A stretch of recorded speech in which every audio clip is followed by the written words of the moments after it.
وسلم دائما أبدا على حبيبك خير الخلق كلهم. محمد سيد الكونين والثقلين والفريقين من عرب ومن عجم. هو الحبيب الذي ترجى شفاعته. السلام علیکم ورحمۃ اللہ وبرکاتہ. وعلیکم السلام ورحمۃ اللہ وبرکاتہ. الحمد للہ رب العالمین وصلی اللہ وسلم علی نبینا محمد وعلی آلہ وصحبہ اجمعین ومن تبعہ باحسان الی یوم الدین. اما بعد. محترم ناظرین، حدیث سرمایہ نجات ہے، دنیا اور آخرت کی کامیابی کا ذریعہ ہے. رسول اکرم صلی اللہ علیہ وسلم کے فرامین، آپ کے ارشادات اور آپ کی ہدایات ہمارے لیے دنیا اور آخرت کی کامیابی کی ضمانت ہے. رسول اکرم صلی اللہ علیہ وسلم کو اللہ نے آخری نبی بنا کر بھیجا. آپ نے امت کو جو ہدایات دیں، حدیث کی کتابوں میں اس کو محفوظ کر دیا گیا. محدثین نے بڑی گراں قدر کوشش کر کے آپ کے اقوال، آپ کے اعمال اور آپ کی ہدایات کو اس طرح سے محفوظ کر دیا تاکہ کسی بھی زمانے اور دور میں آنے والے حدیث رسول صلی اللہ علیہ وسلم پر بغیر کسی الجھن اور پریشانی کے عمل کر سکیں.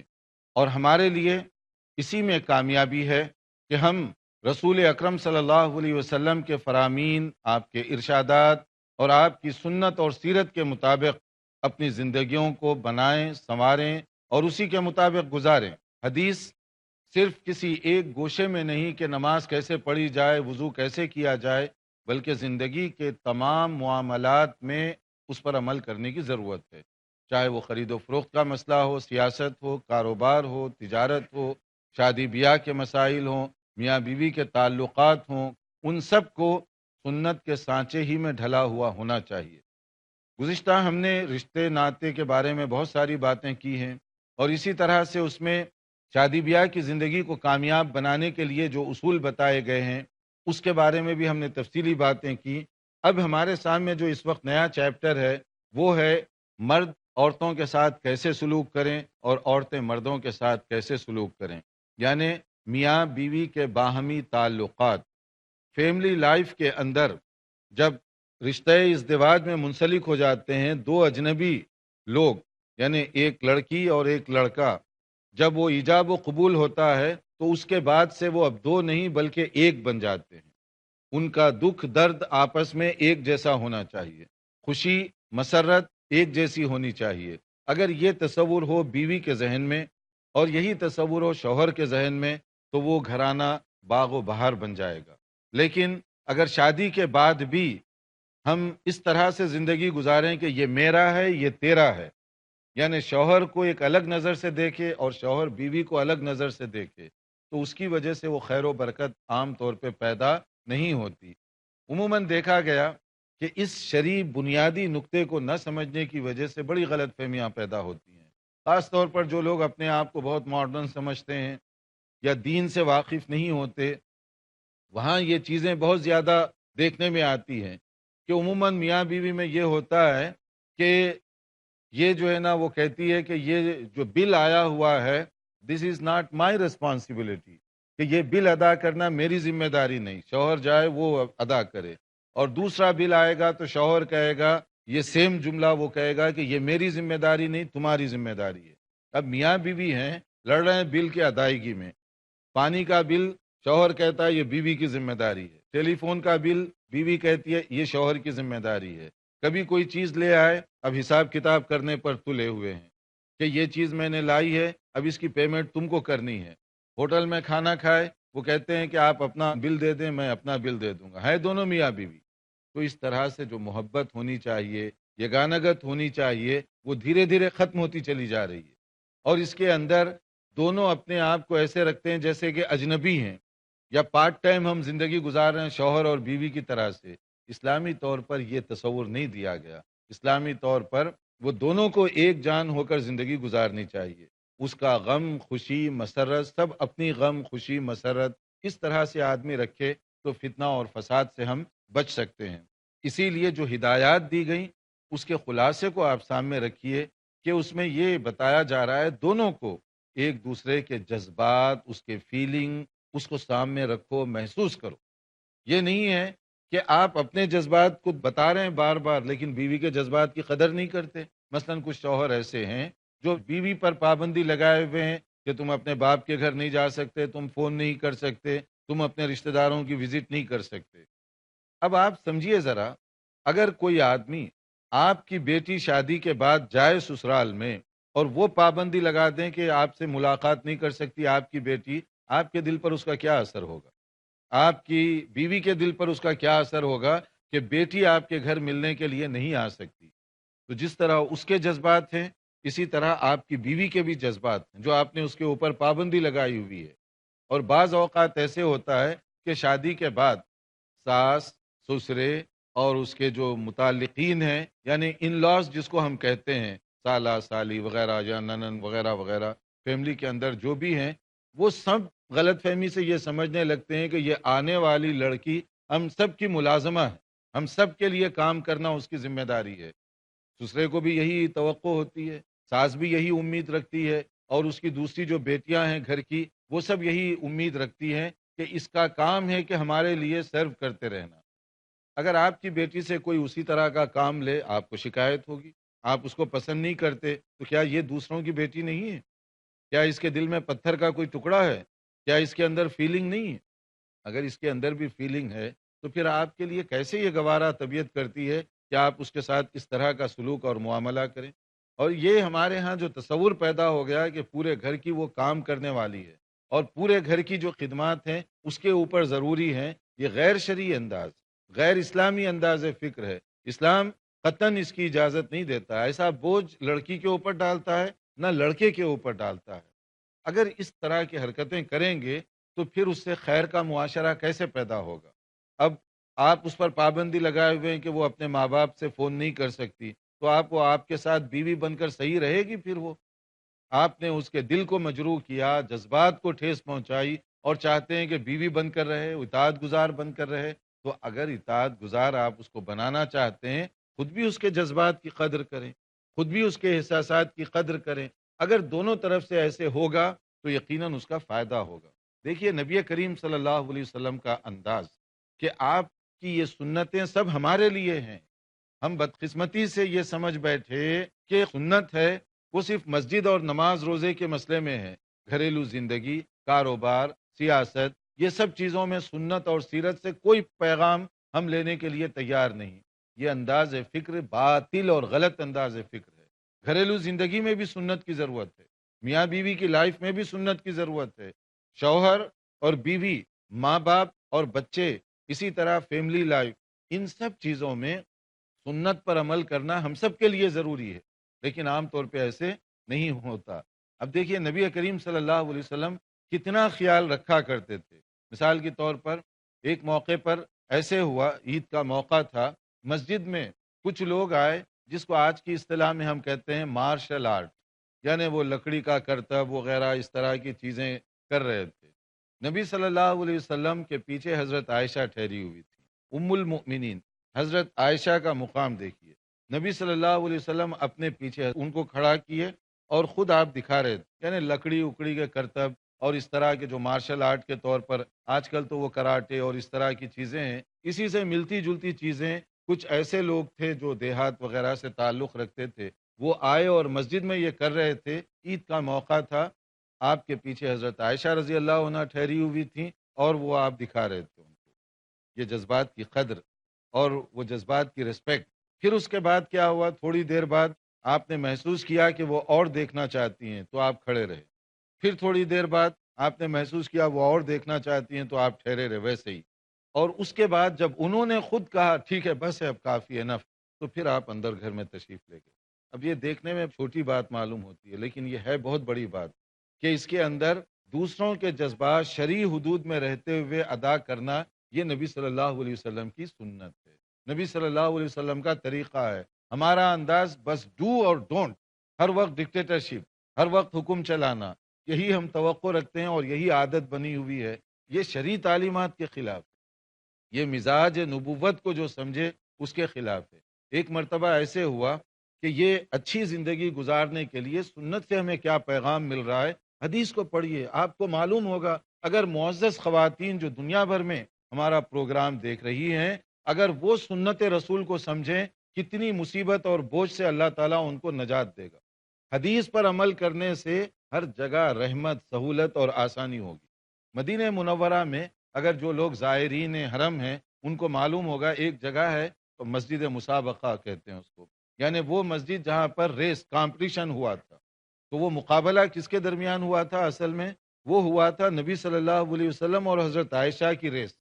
اب یہ بہت سے لوگوں کے لیے تعجب ہوگا، خاص طور پر ہمارے علماء کے لیے جو زیادہ غور سے نہیں پڑھتے کہ یہ کیسی بات ہے۔ تو مسجد مسابقہ کا بیک گراؤنڈ وہی ہے۔ کیا بیک گراؤنڈ ہے، ہم انشاءاللہ تھوڑے سے بریک کے بعد اس کو بتائیں گے۔ دیکھتے رہیے پروگرام، وقفے کے بعد حاضر ہوں گے۔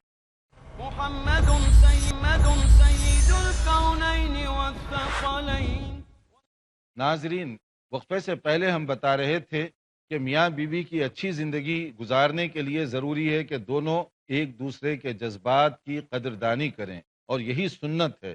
اور ہم نے کہا کہ نبی کریم صلی اللہ علیہ وسلم نے کیسے ماحول پیدا کیا۔ ایک مرتبہ آپ تشریف لا رہے تھے کسی سفر سے، اور اس جگہ پر پہنچے، ظاہر ہے وہاں تو اس وقت مسجد وغیرہ نہیں تھی، کھلی جگہ تھی۔ تو جو دوسرے صحابہ آپ کے ساتھ تھے، آپ نے ان کو آگے بڑھا دیا۔ وہ لوگ جب آگے بڑھے تو نبی صلی اللہ علیہ وسلم نے وہاں دوڑ لگائی حضرت عائشہ کے ساتھ۔ یہ میریتھن ریس نہیں تھی وہ اس طرح کی کہ جو مکس ہوتے ہیں اور سب لوگ دیکھتے ہیں، ایسا نہیں تھا کہ نبی صلی اللہ علیہ وسلم اور حضرت عائشہ کے علاوہ کوئی نہیں تھا، وہاں ریس لگائی۔ تو پہلے اتفاق کی بات ہے کہ حضرت عائشہ جو ہے تھوڑی سی آگے چلی گئی، یعنی مطلب بیٹ کر دیا۔ اس کے بعد ایک اور موقع پر قریب قریب اسی جگہ سے آپ گزر رہے تھے، تو آپ نے کہا کہ یہاں سے تھوڑا سا ہم بھاگتے ہیں، تھوڑا سا اپنے آپ کو فریش کرنے کے لیے۔ تو پھر ایسے ہی ہوا، تو اب کی بار نبی صلی اللہ علیہ وسلم آگے چلے گئے۔ حضرت عائشہ کے ذہن میں وہ پہلے والی بات نہیں تھی۔ آپ نے فرمایا کہ وہ پہلے تم بیٹ کیے تھے نا، یہ اس کا بدلہ ہو گیا کہ اب میں نے بیٹ کیا، اب دونوں برابر۔ جب ان کو معلوم ہوا، او ہو آپ اچھا یہ کر رہے تھے مجھے پیچھے کرنے کے لیے، تو لیکن بعد میں ان کو محسوس ہوا۔ مطلب اس سے اندازہ ہوتا ہے کہ کتنی پیار اور محبت کی زندگی تھی، کتنے ایک دوسرے کی قدردانی کرتے تھے، کتنے ایک دوسرے کے جذبات کو سمجھتے تھے۔ آج اگر ایسے کریں تو لوگ سمجھتے ہیں کہ یہ کیا حرکتیں کر رہا ہے، یہ معیوب ہے یا غلط ہے، کیونکہ ہم سنت نہیں پڑھتے، سیرت کو سمجھتے نہیں ہیں، نبی صلی اللہ علیہ وسلم کی زندگی کا جو طریقہ ہے اس کو نہیں سمجھتے۔ ایک مرتبہ دیکھیے ایسے ہوا کہ آپ گھر میں تشریف فرما تھے، اتنے میں ایک ام المؤمنین کی طرف سے اچھا کھانا پکا۔ اب وہ اچھا کھانا جو ہے انہوں نے اس میں سے کچھ نبی صلی اللہ علیہ وسلم کے لیے بھیجا۔ اس دن نبی صلی اللہ علیہ وسلم کی باری دوسری ام المومنین کے پاس تھی۔ اب جب وہ کھانا آیا تو جن کے گھر آپ تھے، ظاہر ہے ان کو تو ذرا تکلیف ہوگی نا کہ آج میری باری ہے تو یہاں کھانا کیوں بھیجا، تو اس لیے وہ تھوڑا سا جذبات میں آ کر انہوں نے ٹچ کیا، وہ کھانا جو لانے والا تھا اس کے ہاتھ پر لگا، برتن نیچے گر گئی۔ اب وہ پلیٹ نیچے گرنے کی وجہ سے ٹوٹ گئی۔ تو نبی صلی اللہ علیہ وسلم کو وہاں کیا کرنا چاہیے تھا؟ ہم اور آپ ہوتے تو کیا کرتے؟ اگر ایسی حرکت کوئی کرے اور آپ ہوتے اور گھر میں اپنی بیوی ایسے کھانا گرا دے تو کیا کریں گے؟ پٹائی کر دیں گے، اس کی غصہ کریں گے، اس کا گالی گلوچ کریں گے۔ مگر نبی صلی اللہ علیہ وسلم نے کیا کیا؟ ان کو کچھ نہیں کہا جنہوں نے دھکا مار کر وہ کھانا گرا دیا تھا، کیونکہ آپ جانتے تھے یہ ان کے جذبات ہیں۔ کیوں جذبات ہیں؟ اس لیے کہ آج میرا دن ان کے گھر میں ہے، وہ انٹرفیرنس کیوں کر رہی ہیں کھانا بھیج کر؟ تو آپ نے ان کے جذبات کو سمجھا اور آپ نے انہیں کچھ نہیں کہا، بلکہ آپ نے کھانا خود اپنے ہاتھ سے اٹھایا اور کہا کہ جو پلیٹ ٹوٹ گئی ہے یہاں سے اچھی پلیٹ ان کے گھر بھیج دی جائے گی، کھانا تم کھا لو لیکن جو اچھی پلیٹ ہے وہ بھیج دیں گے۔ اور لانے والے سے کہا دراصل تمہاری ماں ام المؤمنین، جو آپ نے فرمایا کہ غیرت کا تقاضا ہے اس لیے انہوں نے یہ کیا، یعنی ان کی آپ ترجمانی کر رہے ہیں اور ان کا ڈیفنس کر رہے ہیں، الٹا یہ کہ ان کو غصہ کرنے کے بجائے ڈیفنس کر رہے ہیں کہ میری یہ باری کا دن ہے اور آپ اگر کھانا بھیجیں گے ان کو غصہ آئے گا، اس لیے انہوں نے جو حرکت کی ہے یہ حرکت اس حساب سے دیکھا جائے تو کوئی زیادہ بڑی حرکت نہیں ہے یا گڑبڑ والی بات نہیں ہے، اس سے آپ سمجھیے کہ نبی صلی اللہ علیہ وسلم کا سلوک گھر والوں کے ساتھ کس درجے کا ہوا کرتا تھا۔ ام المؤمنین حضرت عائشہ سے ایک مرتبہ پوچھا گیا، گھر میں آپ کی روٹین کیا ہے؟ باہر جو کچھ کرتے ہیں ہمیں معلوم ہے، گھر میں کیا کرتے ہیں؟ انہوں نے فرمایا، گھر میں جب آپ ہوتے ہیں تو گھر والوں کے کام کاج میں ہاتھ بٹاتے ہیں، ہیلپ کرتے ہیں۔ آپ میں سے ہیں گھر والوں کے ساتھ ہیلپ کرنے والے؟ کبھی جھاڑو دینا، کبھی برتن صاف کرنا، یا کبھی کپڑا؟ بہت کم لوگ ہوں گے نا، یا زیادہ نہیں ہے؟ کہہ دیں نہیں ہے زیادہ، کہ بہت سارے لوگ گھر میں کام کرنے کو کسرے شان سمجھتے ہیں نا، پوزیشن کے خلاف، کہ میں کیا کام کروں گا، یہ کام میرا تھوڑا ہی ہے، یہ تو بیوی کا کام ہے کہ سارا برتن صاف وہ کرے، کپڑے صاف وہ کرے، گھر صاف وہ کرے، سب کچھ وہ کرنا چاہیے، میں کیوں کروں گا؟ عام طور پہ یہ ہے۔ اور ہمارے نبی صلی اللہ علیہ وسلم اتنی بڑی شخصیت، اللہ نے آپ کا اتنا اونچا مقام دیا، مگر آپ کا انداز دیکھیے کہ گھر میں ہیلپ کر رہے ہیں گھر والوں کا، گھر والوں کے کام کاج کا۔ یہ بھی سنت ہے ہمارے لیے، یہ بھی ہمارے لیے نبی صلی اللہ علیہ وسلم کا طریقہ ہے۔ عورتوں کے ساتھ آپ نے جو برتاؤ کیا، آپ نے ان کی ایک سائیکالوجی اور فزیکل کنڈیشن کو بھی بتایا۔ آپ نے فرمایا کہ دراصل ان کی طبیعت میں کچھ تھوڑا سا ٹیڑھا پن ہوتا ہے، یہ ان کی جو نیچر ہے، یہ اس کا تقاضا ہے، جس کو کہا گیا کہ وہ جیسے ایک پسلی سے پیدا ہوئی، اور پسلی عام طور پر کیا ہوتی ہے، ربس جو ہیں وہ تھوڑے سے کراس ہوتے ہیں، تو اس لیے عقل مند آدمی وہ ہے جو کراس رکھتے ہوئے اس سے فائدہ اٹھائے۔ اگر آپ پوری اس کو سیدھی کریں گے تو کیا ہوگا، باڈی پوری گر جائے گی، باڈی کا بیلنس خراب ہوگا۔ اسی طرح عورتوں کی طبیعت میں اس طرح کی تھوڑی سی چیز ہوتی ہے، اگر آپ اس کو برداشت کر لیں گے، 90%، 95% اللہ نے جو خوبیاں رکھی ہیں اس سے فائدہ اٹھا سکتے ہیں۔ اگر آپ 5% چیزوں کو پک اپ کرنا شروع کر دیں گے، منفی چیزوں کو، تو پھر کیا ہوگا، 90 یا 95% جو خوبیاں ہیں اس کو آپ گنوا دیں گے، اس کا نقصان اٹھانا پڑے گا۔ تو عقل مند آدمی کون ہے؟ جو 95% خوبیوں سے فائدہ اٹھائے، یا 5% کی طرف دیکھے۔ 95% سے فائدہ اٹھانے والا عقل مند ہے، تو جو چھوٹی موٹی کمزوریاں ہیں برداشت سے کام لیں، حوصلے سے کام لیں، اللہ تعالیٰ اپنے فضل و کرم سے رحمت فرمائے گا۔ پھر آپ نے فرمایا فَاسْتَوْصَوْا بِالنِّسَاءِ خَيْرًا، سب لوگوں کے لیے یہ ہدایت ہے، مردوں کے لیے اور جو ذمہ داران ہیں ان سب کے لیے، کہ تم عورتوں کے ساتھ بہتر سے بہتر سلوک کرو، اچھے سے اچھا معاملہ کرو۔ اور آپ نے فرمایا میں اپنے گھر والوں کے ساتھ بہتر سلوک کرنے والا ہوں، حتیٰ کہ آپ نے یہاں تک فرمایا خیرکم خیرکم لاہلکم، تم میں بہترین آدمی وہ ہے جو گھر والوں کے ساتھ اچھا سلوک کرے۔ مسجد والے تعریف کریں، دوسرے درجے کی تعریف ہے، کمیونٹی والے تعریف کریں، سیکنڈ کلاس تعریف ہے۔ فرسٹ تعریف کس کی طرف سے ہونی چاہیے؟ کیریکٹر کی، آپ کی اپنی بیوی کی طرف سے۔ اور آپ نے خود اپنی مثال دی، وَأَنَا خَيْرُكُمْ لِأَهْلِي، میں تم میں سب سے بہتر ہوں اپنے گھر والوں کے ساتھ، سلوک میں، معاملات میں، اپنے گھر والوں کے ساتھ میں اچھے سے اچھا سلوک کرتا ہوں۔ اب دیکھیے جذبات کی قدر کرتے ہوئے آپ نے جو بات فرمائی کہ عام طور پر سفر سے لوگ آتے تھے، اس زمانے میں بڑا طویل سفر ہوتا، فون کی سہولت تو تھی نہیں، کچھ لوگ ایسے ہوتا کہ سفر سے آتے ہی سیدھے گھر میں داخل ہو جاتے تھے۔ نبی صلی اللہ علیہ وسلم نے دیکھیے کس حد تک خیال رکھا۔ آپ نے فرمایا ایک سفر سے آپ جب واپس آ رہے تھے، آپ نے کہا کہ خبردار اچانک گھر میں نہیں جانا کوئی بھی، تھوڑا سا انتظار کرو، مسجد میں بیٹھ جاؤ، گھر میں اطلاع بھیج دو، اور پھر تھوڑی دیر کے بعد جاؤ۔ کتنی بڑی حکمت ہے۔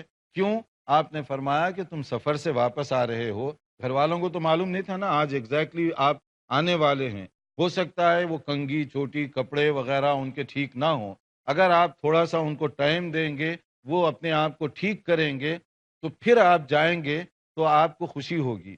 اور اس کے بجائے آپ اچانک گھر میں چلے گئے، بیوی کے کپڑے ٹھیک نہیں ہیں، چھوٹی اس کی ٹھیک نہیں ہے، بال بکھرے ہوئے ہیں، آپ کو خوشی ہوگی؟ آپ کو خوشی نہیں ہوگی، تکلیف ہوگی۔ تو نبی صلی اللہ علیہ وسلم دیکھیں کتنی دونوں کے جذبات کی قدر کر رہے ہیں، آپ کے بھی، بیوی کے بھی۔ بیوی کے لیے بھی ضروری ہے کہ اس کو ٹائم دیں کہ معلوم ہو کہ شوہر آ رہا ہے، شوہر کو بھی چاہیے کہ اس کی ریسپیکٹ کرے۔ اور آج کل کا جو زمانہ ہے اس میں جیسے موبائل فون ہے، اس کی سہولت ہے، اگر کوئی سفر سے آ رہا ہے پہلے سے فون کر دے میں فلاں وقت پہنچوں گا، تاکہ گھر والوں کو بھی پتہ ہو فلاں وقت شوہر آنے والا ہے، تو اس کے لیے وہ تیار ہو کر بیٹھے، تو آپ کو بھی خوشی ہوگی اور اسے بھی جو ہے کوئی تکلیف نہیں ہوگی۔ پھر اسی طرح شرعی اعتبار سے ایک اور حکم دیا گیا کہ وہ آدمی انتہائی بے غیرت قسم کا آدمی ہے جو میاں بیوی کی باتیں آ کر دوستوں میں بیان کرے، باہر لوگوں کے اندر بیان کرے، شریعت میں سخت ممانعت کی گئی اس کی۔ یہ لوگ جو ہے بے خیالی میں جب مجلس میں بیٹھتے ہیں اپنے دوستوں کے ساتھ گپیں مارتے ہوئے اپنی پرسنل باتیں، گھریلو زندگی کی باتیں آ کر باہر بیان کرتے ہیں، اس کو شریعت سخت منع کرتی ہے۔ آپ کی بیوی کی اس کے اندر بے عزتی ہے، خود آپ کی اپنی بے عزتی ہے۔ آپ پسند کریں گے کہ آپ کی بیوی جا کر باہر آپ کے بارے میں جو پرسنل باتیں ہیں وہ باہر جا کر بیان کرے؟ اسی طرح آپ کو بھی نہیں کرنا چاہیے کہ میاں بیوی کی جو باتیں ہیں وہ صرف ان دونوں کے درمیان ہونا چاہیے، کسی تھرڈ پرسن کو معلوم نہیں ہونا چاہیے، ورنہ بتایا گیا کہ وہ آدمی جو ہے ان شر الناس عند اللہ منزلۃ یوم القیامہ، کہ وہ آدمی قیامت کے دن بہت برا آدمی سمجھا جائے گا جو میاں بیوی کی باتیں آ کر دوسروں کے سامنے اس طرح سے بیان کر دے۔ شریعت اس کو پسند نہیں کرتی۔ اسی طرح سے اور بہت ساری باتیں ہیں کہ دونوں کو ایک دوسرے کے جذبات کی قدر کرنی چاہیے۔ شوہر سمجھے کہ بیوی بھی انسان ہے، اس کے جذبات ہیں، اور بیوی کو بھی سمجھنا چاہیے کہ شوہر بھی انسان ہے، اس کے اپنے جذبات ہیں۔ دونوں اگر اس طرح سے سمجھیں گے تو دیکھیے کتنی بہترین زندگی گزرے گی۔ یہاں پر ہم تھوڑی دیر کے لیے وقفہ دیں گے تاکہ اگر آپ کا کوئی سوال ہے پہلے آپ سوال کر لیں، پھر آگے ہم لیکچر دوسرا شروع کریں گے۔ جی السلام علیکم ورحمۃ اللہ وبرکاتہ شیخ۔ وعلیکم السلام ورحمۃ اللہ وبرکاتہ۔ شیخ آپ نے پچھلے درس میں ایک بات کہے تھے، وہ سمجھ نہیں پائے ہم برابر سے، جیسے کہ کوئی بعد میں اسلام لاتا ہے، شوہر یا بیوی میں سے کوئی ایک، اور ان کا جو آپ نے ٹائم پیریڈ بتایا 1 مہینہ بھی رہا تو پھر ان کو جدید نکاح کی ضرورت نہیں ہے، لیکن اگر اس بیچ میں وہ دونوں ہم بستری کرتے ہیں تو شریعت میں اس کا کیا حکم ہے؟ جیسے کہ شوہر مسلم ہے اور بیوی نان مسلم ہے، اور بیوی نان مسلم ہے یا شوہر مسلم ہے، تو ایسے میں ہم بستری ہوتی ہے اور اتفاق سے اگر حمل بھی ٹھہر جائے تو اس میں شریعت کیا حکم دیتی ہے؟ دیکھیے اگر شوہر اور بیوی اس میں سے ایک مسلمان ہو اور دوسرا مسلمان نہ ہو اور ان کے آپس میں تعلقات ہو جاتے ہیں تو اس کا حکم کیا ہے؟ تو تعلقات رکھنے سے منع کیا گیا۔ اگر کوئی مسلمان ہو جائے شوہر یا بیوی اور دوسرا آدمی مسلمان نہ ہو تو رشتے میں تو باقی رہے گا، تعلقات نہیں رکھ سکتا۔ اس کی دلیل ایسی ہے کہ نبی کریم صلی اللہ علیہ وسلم کے جو داماد تھے ابو العاص، حضرت زینب، ظاہر ہے کہ وہ مدینے میں تھیں، ابھی وہ مسلمان نہیں ہوئے، ایک مرتبہ وہ مدینہ آئے تھے تو نبی صلی اللہ علیہ وسلم نے یہ ہدایت ان کو دی تھی کہ آپ گھر میں تو رکھ سکتے ہیں لیکن ان کے تعلقات نہیں ہو سکتے کیونکہ ابھی وہ مسلمان نہیں ہوئے۔ تو اس حدیث کی روشنی میں یہ بات معلوم ہوتی ہے کہ اگر ایک مسلمان ہو تو تعلقات نہ رکھے، اتنی دیر تک انتظار کرے۔ جزاک اللہ شیخ۔ السلام علیکم شیخ۔ وعلیکم السلام۔ شیخ آپ نے بتایا کہ محمد صلی اللہ علیہ وسلم اور عائشہ رضی اللہ عنہ ایک دفعہ بھاگ رہے تھے، اور آپ نے یہ بھی کہا کہ اس ٹائم وہاں پہ کوئی نہیں تھا، تو میرا یہ سوال ہے تو یہ حدیث کون ذکر کیا؟ محمد صلی اللہ علیہ وسلم خود ذکر کیا کیا؟ اس کو جو ہے نا خود نبی کریم صلی اللہ علیہ وسلم نے بھی بیان کیا، ام المؤمنین نے بھی بیان کیا، کیونکہ نبی صلی اللہ علیہ وسلم سب چیزیں لوگوں کو بتاتے تھے تاکہ معلوم ہو دین کیا ہے، سنت کیا ہے، میاں بیوی کے حقوق کیا ہیں۔ بلکہ اس کے اندر جو لفظ ہے کہ یہ جو واقعہ ہوا یہ پہلے واقعے کا جواب ہے، یہ ساری چیزیں موجود ہیں۔ جی یہ اور اس طرح کے ہمارے اور بھی بعض سوالات ہیں، لیکن چونکہ وقت ہمارا محدود ہے، انشاءاللہ تعالی آئندہ لیکچر میں مزید معلومات کے ساتھ حاضر ہوں گے۔ انتظار کیجیے ہمارے آئندہ لیکچر کا۔ والسلام علیکم ورحمۃ اللہ وبرکاتہ۔ مولاي صل وسلم دائما أبدا على حبيبك خير الخلق كلهم محمد سيد الكونين والثقلين والفريقين من عرب ومن عجم، هو الحبيب الذي ترجى شفاعته، هو الحبيب الذي ترجى